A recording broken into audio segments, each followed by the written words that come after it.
Thank you for subscribing to this channel. This is a reading part C practice video.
Option C is correct according to the given paragraph because the passage specifically states that in an emergency department, designated isolation rooms should be located near the entry to prevent the spread of possible airborne infection throughout the unit.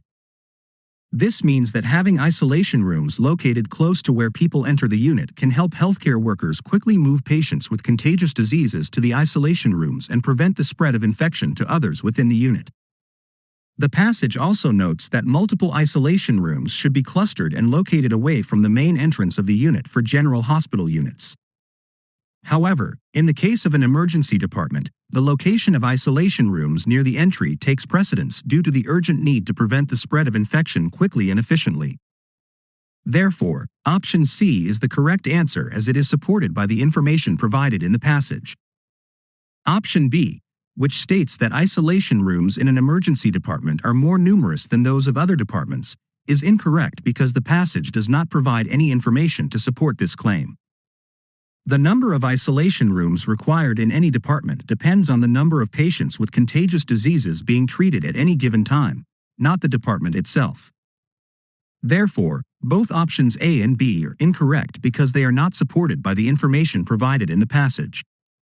The correct answer is option C because it is directly supported by the passage's recommendation for the location of isolation rooms in an emergency department. Let's look at the next question.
Option A is correct according to the paragraph because the purpose of anterooms is to allow staff and visitors to change into and dispose of personal protective equipment used when caring for infectious patients. Clean and dirty workflows should be considered within the space so that separation is possible. Therefore, staff must be conscious of keeping used and unused medical clothing apart in anterooms. Option B, which states that staff need to ensure the ambient pressure in the room is a minimum of 15 Pascal, is incorrect because the paragraph states that this pressure differential is required between Class N isolation rooms and the anteroom, not within the anteroom itself. While the paragraph does mention the minimum pressure differential requirement between the anteroom and the adjacent ambient pressure, it does not suggest that staff need to be conscious of ensuring this pressure differential themselves. Option C, which suggests that staff need to keep the door closed at all times, is also incorrect because the paragraph does not mention this requirement. While it is true that keeping the door closed when appropriate is necessary to maintain the proper pressure differential between the anteroom and the isolation room, the paragraph does not specifically state that staff need to keep the door closed at all times.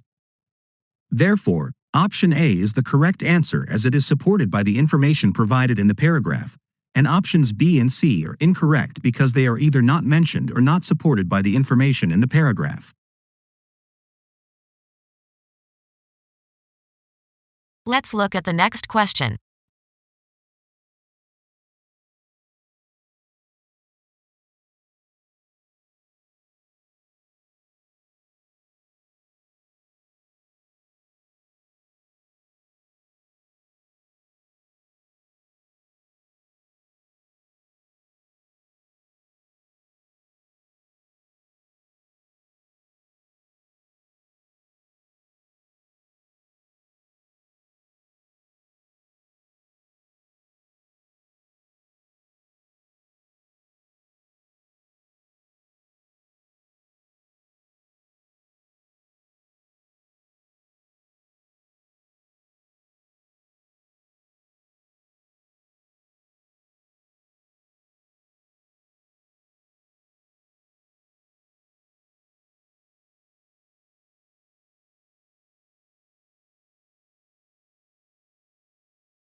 The correct option is A. The paragraph explains that operational policies in healthcare change frequently, which can result in a hospital becoming obsolete before the end of its intended lifespan. Therefore, flexible design is needed, which refers to planning models that can respond adequately to current operational policies and have the inherent flexibility to adapt to a range of alternative, proven, and forward-looking policies. Option B is incorrect because the paragraph emphasizes that healthcare facilities should not be designed very tightly around the operational policies of the day or the opinion of a few individuals. Thus, designing healthcare facilities that strictly adhere to current policy would be contrary to the principle of flexible design. Option C is also incorrect because the paragraph does not suggest changing healthcare policies regularly to match changes in the marketplace. Instead, it suggests that healthcare facilities need to be designed with inherent flexibility to adapt to a range of alternative policies, including those that may be forward-looking or proven. Let's look at the next question.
The correct option is C. The paragraph explains that human bite injuries result in a greater infection and complication rate than animal bites. Mixed aerobic and anaerobic organisms are common, with the most common isolates including Streptococcus spp and Eikenella corrodens, which occurs in up to 1/3 of isolates. The paragraph further suggests that when prescribing antibiotics for a human bite, the medical professional should remember that Eikenella corrodens is resistant to first-generation cephalosporins, such as cephalexin, flucloxacillin, and clindamycin, antibiotics that are often used for skin and soft tissue infections. Option A is incorrect because the paragraph suggests that all patients with human bites should be commenced on antibiotic prophylaxis, given the high risk of infection. Therefore, not all patients should not be given antibiotics, as the risk of infection is significant. Option B is also incorrect because although the paragraph explains that Streptococcus spp is one of the most common isolates in human bite injuries, it does not suggest that it is the most common bacterium that medical professionals should remember when prescribing antibiotics for a human bite. Option C is correct because the paragraph suggests that medical professionals should remember that Eikenella corrodens is resistant to first-generation cephalosporins, such as cephalexin, flucloxacillin, and clindamycin, antibiotics that are often used for skin and soft tissue infections.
The correct option is B.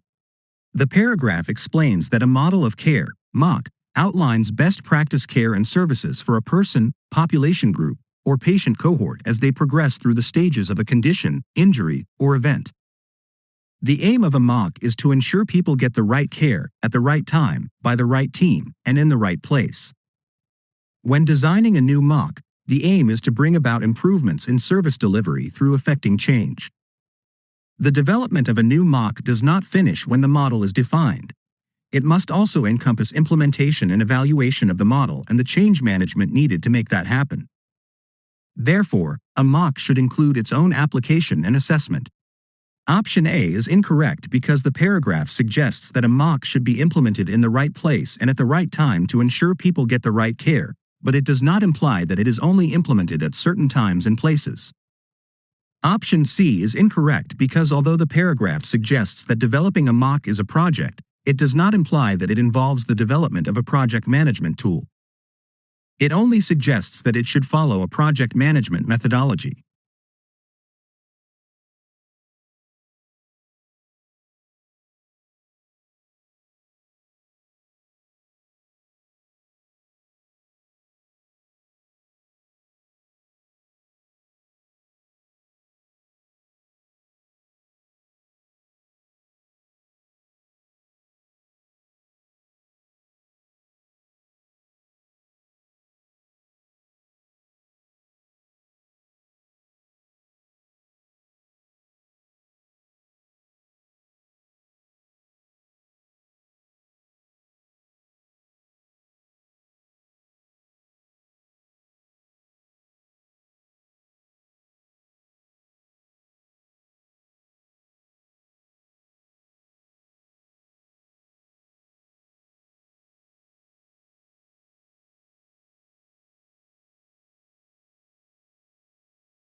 The correct answer is B.